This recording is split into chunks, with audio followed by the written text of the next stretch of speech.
AIMIM party की तरफ से state level की एक रिव्यू मीटिंग रखी गई थी। आढ़ावा बैठक हम जैसे कहते हैं कि मुंबई छोड़कर महाराष्ट्र के पूरे जिले के जितने भी पदाधिकारी हैं उन सभी को बुलाया गया था। एक तो उनके काम का जायजा लिया गया और दूसरे आने वाले जो चुनाव है उस चुनाव की उनके जिले के अंदर उनके क्षेत्र के अंदर क्या तैयारी है इसका पूरा ब्यौरा मांगा गया, डिटेल्स ली गई है और उस हिसाब से अब आगे का जो भी फैसला है, हमने जैसा आपको पहले बताया था कि चाहे पंचायत समिति हो, नगर पालिका, नगर परिषद हो, जिला परिषद हो, हम इस बार इलेक्शन लड़ेंगे। वहां पे स्थानिक लेवल के ऊपर किसके साथ गठबंधन हो सकता है या नहीं हो सकता है, या हम वहां पर अकेले लड़ने वाले हैं, ये तमाम बातों के ऊपर चर्चा की गई। महाराष्ट्र की जो मेन बॉडी है उसमें समीर साजिद बिल्डर साहब का ये प्रस्ताव था कि यहाँ पर एक मीटिंग कॉल की जाए और हमारे जितने भी एग्जीक्यूटिव कमेटी के ऑफिस बेयरर्स है वो लोग हर डिस्ट्रिक्ट का एक जायजा लेंगे। जायजा लेने के लिए की गई थी और मुंबई को छोड़कर महाराष्ट्र के पूरे जिले की बॉडीज को यहाँ पर बुलाया गया था। मुंबई की मीटिंग अलग सेपरेटली ली जाएंगी। मुंबई के अध्यक्ष फारूक शाब्दी साहब मुंबई के लिए वहां पर एक सेपरेट मीटिंग ली जाएगी। तो यकीनन आज इस मीटिंग के जरिए हमें बहुत सारी प्राथमिक जानकारी जो चाहिए थी और इलेक्शन कहाँ कहाँ पे हम लड़ने वाले हैं उसका पूरी रिपोर्ट तैयार की गई है। अब जो एग्जीक्यूटिव कमेटी है अपनी रिपोर्ट तैयार करके ये फैसला करेगी कि कहाँ कहाँ पर कितने सीटें कैसे लढाई जाए करके। लोकल लेवलवर आम्ही हे निर्णय घेतला होता की कोणाशी आपल्याला अलायन्स करायचं आहे तर ते निर्णय घेण्याचा अधिकार आम्ही जे लोकल स्थानिक लेवलचे जे नेते आहे त्यांना ते दिलेला आहे। आणि स्पष्टपणे सांगतो की जे जे जिल्ह्यातले लोक आम्हाला सांगतील की आम्हाला हे निवडणूक लढायची आहे, तुम्ही लढा, आम्ही तुम्हाला परवानगी देतो। निकाल नाही आला तर दुसऱ्या दिवशी निकालाच्या दुसऱ्या दिवशी त्या सगळ्यांना घरी पाठवणार आहे। तर असं नाही आहे की फक्त निवडणूक लढायची आहे म्हणून लढायची आहे आम्ही। तुम्ही निकाल नाही दिलं, तुम्ही पराभव झाले काही हरकत नाही आहे, पण समोरच्या माणसाला 50,000 मतं मिळतील आणि तुम्हाला 1,000 मतं मिळतील तर त्या डिस्ट्रिक्टचे जे जबाबदार असतील, जे प्रभारी असतील त्यांना सगळ्यांना घरी पाठवणार आहे। इतका कडक निर्णय आम्ही घेतलेला आहे कारण मागच्या काही जिल्ह्यातला अनुभव जे होता आमचा ते बरोबर नाही होता। तर आता आम्ही जे जे निर्णय घेत आहे ते खूप विचार करून आणि ठामपणे हे निर्णय घेण्यात येत आहे। अशा कोणत्याही चर्चा सुरू नाही आहे। जशा स्थानिक स्वराज्य संस्थांचे जे निवडणूक असतात मोठ्या पक्षांची सुद्धा एका पक्षाची ताकद एका जिल्ह्यामध्ये असू शकते तर दुसऱ्या जिल्ह्यामध्ये त्यांची काहीही ताकद नसते। तर आम्ही ते जे निर्णय आहे अलायन्सेसच्या बाबतीत ते स्थानिक लेवलचा आणि एक्झिक्युटिव्ह कमिटी जे आहे त्याच्या बाबतीत ते निर्णय करते।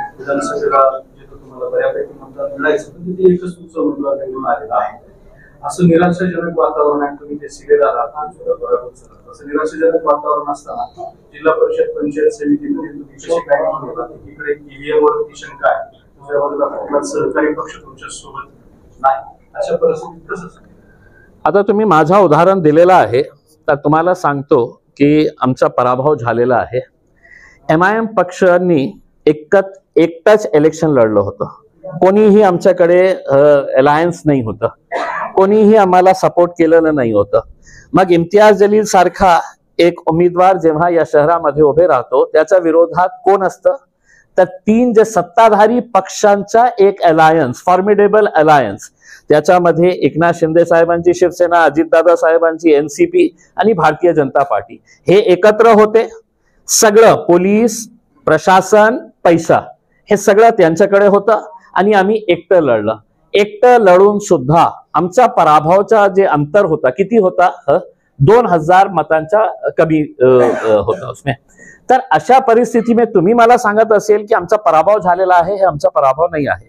लोक आजही आमच्या सोबत उभे आहे आणि प्रामाणिकपणे सांगायचं असेल तर मी वारंवार जे बोललेलो आहे की आज जे सत्ताधारी पक्ष जे पैशाचा जे वापर करत आहे आणि सगळीकडे उघडकीस झालेला आहे की ते कशा प्रकारचे पैशाचा वापर करून गोरगरीब वस्त्यामध्ये जाऊन विकत घेणारा जे हे आहे वोट, ते कशा प्रकारे त्याचा वापर करत आहे सगळ्यांना माहित आहे. त्याचा अर्थ हे होत नाही आहे की MIM पराभव झालेला आहे. आम्हाला अनेक ठिकाणावर खूप सारे चांगले मतं मिळालेले आहे. पहिल्यांदा आम्ही 5 वर्षापूर्वी किंवा 10 वर्षापूर्वी जेव्हा MIM होती, आमच्या विचारात नाही होतं की आम्ही कधी जिल्हा परिषदच्या निवडणूक लढू, आम्ही पंचायत समितीच्या इलेक्शन लढू, नगर परिषदसाठी आम्ही नगर अध्यक्षाचं इलेक्शन लढू करते. पण मागच्या अनेक वर्षामध्ये ज्या कार्यकर्ते आमच्याशी जोडलेले आहे, जे लोक जोडलेले आहे आणि जे महाराष्ट्रामध्ये सध्याची जे परिस्थिती आहे, कमी कमी लोकांना इतका विश्वास आहे की MIM पक्ष जिंकल्यानंतर, त्यांचा उमेदवार जिंकल्यानंतर ते भारतीय जनता पार्टीच्या मांडीवर जाऊन बसणार नाही आहे, की तो दुसऱ्या पक्षामध्ये जाणार नाही आहे. ते आमच्याकडे जे आहे ते आहे. म्हणून जे आज तुम्ही मत देतो एकाला आणि ते जिंकून येतो आणि दुसऱ्या पक्षामध्ये खोके घेऊन जाऊन बसतं, तर तुम्ही लाखो मतदारांशी हे विश्वासघात करतं. तर एक असं नाही आहे की आम्ही हे दावा करणार आहे की महाराष्ट्रामध्ये आता MIM ची लाटच येणार आहे, पण आमची काय ताकद आहे हे येणाऱ्या निवडणुकीमध्ये तुम्हाला ग्रामीण एरियामध्ये पण तुम्हाला दिसणार आहे. आपल्याला हेच वाटत होतं ना, मलाही हे वाटत होतं 10 वर्षापूर्वी 5 वर्षापूर्वी मलाही वाटत होतं की MIMच्या ग्रामीण एरियामध्ये काही ताकद नाही आहे. म्हणून मी बोलताना शेवटच्या जे ओळी मी बोललो ते काय बोललो की निवडणुकीच्या नंतर तुम्हाला कळेल की ग्रामीण एरियामध्येही MIM कितपर्यंत पसरलेला आहे, पोचलेला आहे करके. निवडणूक होऊ द्या, तुम्हाला काँग्रेसला मतदान करण्याचं आवाहन केलं होतं काही MIMची ठिकाणं वगैरे. तर आणखी त्याच्यामध्ये दुसरा भाग असा आहे की MIM अजूनही मुस्लिम मतांच्या पलीकडे गेली नाही, म्हणजे मुस्लिमांव्यतिरिक्त दुसरी जी मतं आहेत ती MIMला पडत नाही, ही अडचण आहे. ह्या अडचणीच्या काळात कसं बघा, आता बिहारच्या निवडणूक जे होत आहे, आम्ही एक राजपूत समाजाच्या कॅन्डिडेटला आम्ही तिकीट दिलेलं आहे, 2 दलित समाजाचे कॅन्डिडेटला उमेदवारी दिलेली आहे, एक OBC समाजातल्या कॅन्डिडेटला आम्ही हे दिलेलं आहे. आणि आपल्या शहराच्या बाबतीत बोलायचं असेल तर या शहरामध्येही जेव्हा आम्ही पहिल्यांदा निवडणूक लढली तर किती आम्हाला SC कॅन्डिडेट्स आम्हाला जिंकून आले होते, OBC महिला आमच्या पार्टीतून निवडून आली होती. हे मी 10 वर्षापूर्वीची गोष्ट बोलतो आपल्याला. आता या 10 वर्षामध्ये खूप सारा परिवर्तन झालेलं आहे. खूप सारे जातीचे लोक, आणि प्रमुख उदाहरण मीच आहे ना. माझ्या लोकसभामध्ये मी कधीही दावा करणार नाही मला फक्त मुस्लिमांचं मतं मिळाले होते. जे शिक्षित युवा होते, युती होती, त्यांनी सगळ्या जाती धर्माच्या लोकांनी मला मतदान केलं होतं. आता चांगले कॅन्डिडेट्स दिल्यानंतर आज इम्तियाज जलील आहे, इम्तियाज जलीलच्या व्यतिरिक्त 2 चांगला कॅन्डिडेट उभं केलं तर ते त्यांनाही मतदान करतील. काय म्हटलं की मुस्लिम समाजाने फक्त मतदान देण्याचं काम करायचं का? आता आम्हालाही हे निर्णय घ्यायचा आहे की आम्ही चांगला कॅन्डिडेट दिलं तर मागच्या 75-76 वर्षामध्ये मुस्लिम समाज दुसऱ्या समाजाच्या लोकांनाही मतदान करत होतं ना. आता वेळ आलेली आहे की आम्हाला दुसऱ्या समाजाची लोक ही आमच्या बाजूने उभे राहतील, आम्हालाही मतदान करतील. पक्ष इच्छा आहे करके बघा, तयारी आमची एकला चलोरीची आहे. आणि अनेक जिल्ह्यामधून असे प्रस्ताव येत आहे कि साहब ये शहर के अंदर ये एक आघाड़ी बन रही है, वो आघाड़ी आपके साथ अलायन्स करना चाह रही है करके. उसमें आता ते स्थानिक लेवलच्या नेत्यांना माहित आहे की लोकल लेवलवर कोण प्रभावशाली आहे, आपल्याला फायदा कुणाशी होऊ शकतं करके.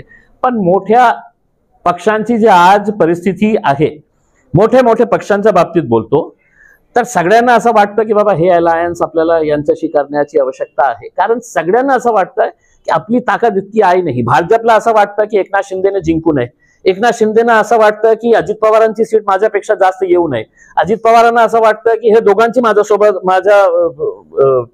हे जास्त सीट्स येऊ नये करके. तर एकामेकांचा त्यांचं जे हे चाललेलं आहे ना. आता काँग्रेस एकटं लढणार आहे का NCP सोबत लढणार आहे, शरद पवार साहेब ऐनवेळी काय निर्णय घेणार आहे हे कोणालाही. बघा काय आहे की मागच्या लोकसभेचा एक उदाहरण देतो. असे उमेदवार लोकसभेमध्ये जिथे वोटिंगची संख्या 20-20 लाख असतं त्या इलेक्शन मध्ये असे चिल्लर चाल्लर 300 200 100 वोट घेणारे लोक उभे होते.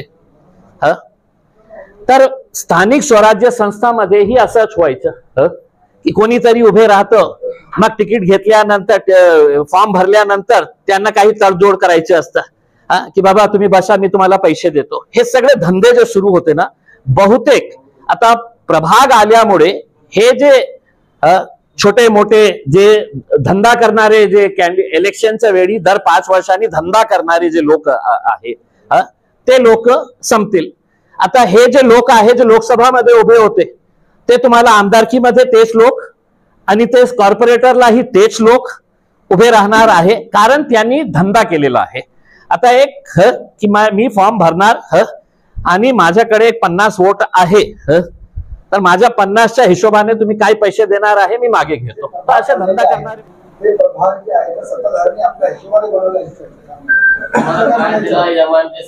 सर आम्हाला हे माहित होतं, कोणाचीही सरकार असू द्या ते आपल्या हिशोबाने ते सगळं गेम सेट करतात. आणि याच्यामध्ये ही आम्हाला माहित आहे कुठे त्यांची मीटिंग होती, कुठे कोण कोण लोक बसले होते, कशा प्रकारचे ड्राफ्टिंग करत होते. पण आपल्या शहराचा आपण भूगोल जॉग्राफी बघितलं ना, उसमें तुम्ही माझे 2 गल्ली इथून काढा, 2 गल्ली इथून काढा, जिंकणार आम्हीच. नहीं जे बघा, नहीं ऐसा नहीं है की मतलब सगळं राजनैतिक पक्ष जेव्हा निवडणूक लढतं ना, त्यांचा लढण्याचा एकच उद्देश असतं की जास्तीत जास्त सीट्स निवडून आणायचे आहे.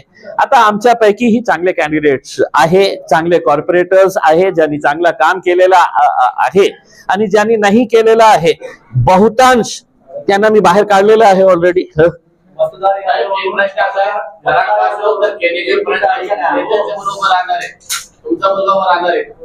माझा मुलगा नाही साहेब ना, माझा मुलगा कॉर्पोरेटरसाठी नाही, आमदारकीसाठी नाही, खासदारकीसाठी नाही साहेब. कारण आजच्या घाणेरड्या राजनीतीमध्ये माझा स्वतः एक पिता म्हणून माझी इच्छा आहे की माझा मुलगा या राजनीतिकच्या घाणेरड्या राजनीतीमध्ये येऊ नये. ते चांगलं काम करत आहे, नोकरी आहे साहेब, त्यांच्या घराणेशाही झालेली आहे. तुम्ही तिकीट वाटणार ना उद्या जिल्हा परिषद म्हणजे हजारो लोकांना, हजारो तरुणांना, हजारो मुलांना तुम्ही उभे करणार, तर स्वतःचा मुलगा माझा स्वतःचा. आता कोणाच्या वडिलांना असं वाटत असेल की माझ्या मुलाला नाही कितीही घाणेरडी असू द्या मला राजनीतीमध्ये आणायचे आहे, तर त्यांचा निर्णय. माझा एक पालक म्हणून बोलतो मी पक्षाचा अध्यक्ष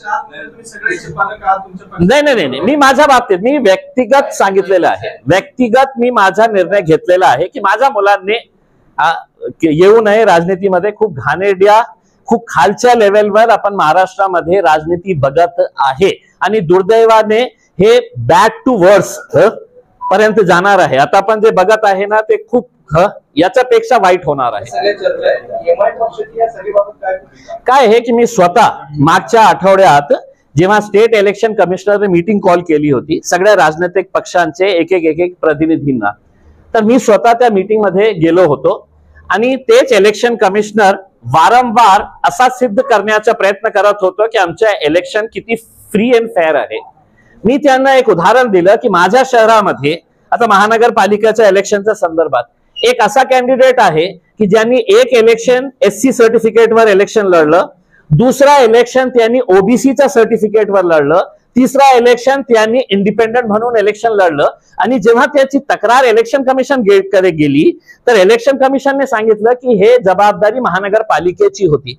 महानगरपालिका हे बोलत होती की नाही आम्ही फक्त एक्झिक्यूट करणारे आहे, निर्णय घेणार आहे इलेक्शन कमिशन. तर मी म्हटलं की जोपर्यंत तुम्ही ह्या प्रकारचा निर्णय घेत नाही, आता हेच इलेक्शन कमिशनने रूल केलेला आहे की 2 मुलांचा किती असे लोक आहे की ज्यांना 4-4 5-5 6-6 मुलं आहे, पण इलेक्शन साठी ते 2 मुले कुणा दुसऱ्याला देऊन टाकतात इलेक्शन पुरता. हे सगळ्यांना माहित आहे का नाही आहे. तर जोपर्यंत इलेक्शन कमिशन याच्या बाबतीत गांभीर्याने निर्णय घेत नाही, ऍक्शन घेत नाही, अशा प्रकारचे मी स्पष्टपणे इलेक्शन कमिशनरला त्या मीटिंग मध्ये सांगितलं की लोकांना माहित आहे की काही असू द्या आम्ही निवडणूक लढणार आणि निवडणूक लढल्यानंतर माझ्या विरोधकांनी कोर्टामध्ये तोपर्यंत तो एन्जॉय करतील. म्हणजे माझ्याकडे इतके पुरावे भारतीय जनता पार्टीचे कॅन्डिडेट अतुल सावेंच्या विरोधात होते इतके पुरावे होते की एका सामान्य माणसाला मी ते दाखवले असते तर त्यांच्या इलेक्शन रद्द व्हायला पाहिजे होतं. पण मला माहित होतं की मी कोर्टामध्ये गेल्यानंतर एका सिनियर काउन्सिलला लावायला लाखो रुपये मला खर्च करावा लागणार होते आणि निर्णय तारीख पे तारीख, तारीख पे तारीख, तारीख पे तारीख, और उसके बाद है तो 5 साल वो आमदार बन के निकल जाते और इम्तियाज जलील अपने जेब का खर्चा है तो अदालत के अंदर लगाए रहते. आता काय आहे की मी जेव्हा आम्ही सुरुवातीपासून हे बोलतो की एमआयएम पक्ष इज लाईक अनटचेबल, अछूत आहे, आम्ही कोणी आम्हाला हात लावायला तयार नाही आहे. बिहारमध्ये आम्ही 5 सीट जिंकलो होतो आणि 5 सीट जिंकल्यानंतर आम्ही यावेळी इंडिया अलायन्सला मागितलं होतं फक्त 6 सीट्स. आम्ही तुम्हाला 6 सीट्स द्या, जे जिंकलेले 5 सीट्स आहे आमचे, आणि एक एडिशनल सीट जिथे आम्ही 2 नंबरवर आले होते उसमें, ते द्यायला तयार नाही होते. आम्ही वारंवार चिठ्ठ्या दिले, वारंवार त्यांच्या घरी जाऊन पत्रकार परिषद घेऊन आपल्या मार्फत त्यांना सांगितलं की आम्हाला फक्त 6 सीट्स द्या. त्यांनी म्हटलं तुमची ताकदच नाही आहे काही, आम्ही देणारच नाही आहे, आम्ही कुणालाही घेणार आहे, जे कट्टर जातीवादी पक्ष आहे त्यांना सोबत आम्ही घेणार, पण तुम्हाला घेणार नाही. आता एमआयएम किती सीट्स लढत आहे? 30 सीट्स लढत आहे. आता उद्या तुम्हाला फटका बसेल, तुम्हाला काही झालं तर पुन्हा आमच्या नावाने राडा करू नका. हमारे नाम के ऊपर मातम करो मत. हमने तो पहले ही बोल दिए थे कि 6 सीट्स हम लड़ने वाले हैं करके.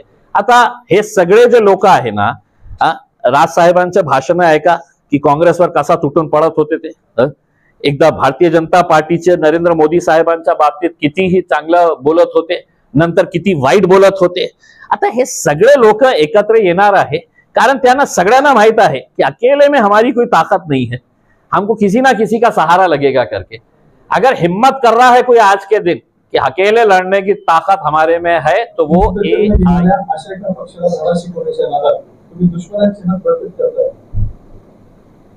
आम्ही ठेका नाही घेतलेला आहे. आमच्यासाठी जे भाजप आहे तेच काँग्रेस आहे, तेच आरजेडी आहे. मुस्लिमांचं पॉप्युलेशन तुम्ही बघितलं बिहारमध्ये तर तुम्ही एक ठीक आहे सोडून द्या की जे 5 सीट्स, आम्ही समजा एकही सीट जिंकलं नसतं आणि आम्ही 6 सीट्स मागितलं असतं तर कोणीही आम्हाला हाकलून दिलं असतं की तुमची ताकदच नाही आहे.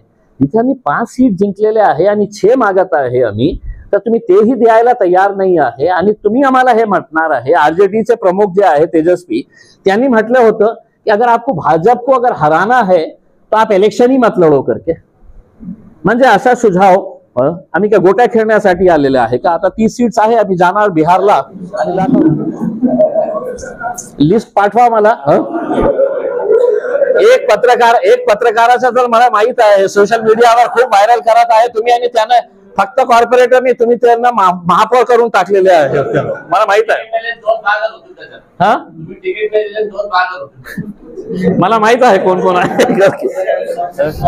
देखिए शनिवार वाड़ा के अंदर जो मामला हुआ है, हम भारतीय जनता पार्टी की कड़ी निंदा करते हैं. उनके एक मिनिस्टर के ऊपर कई 100 करोड़ रुपए के जमीन घोटाले का मामला अभी पूना में बहुत गर्म चल रहा है मोहर साहब के खिलाफ.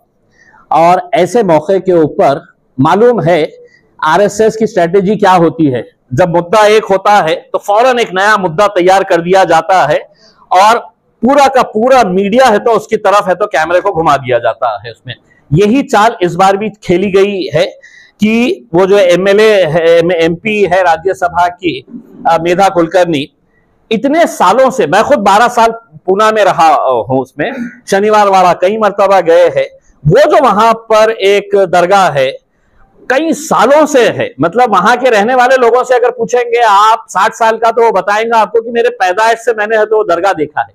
अचानक अशा प्रकारचा हल्लडबाजी करणं, आणि कारण काय होतं की एक 4 महिलापैकी दो महिलाओं ने नमाज पढ़े है.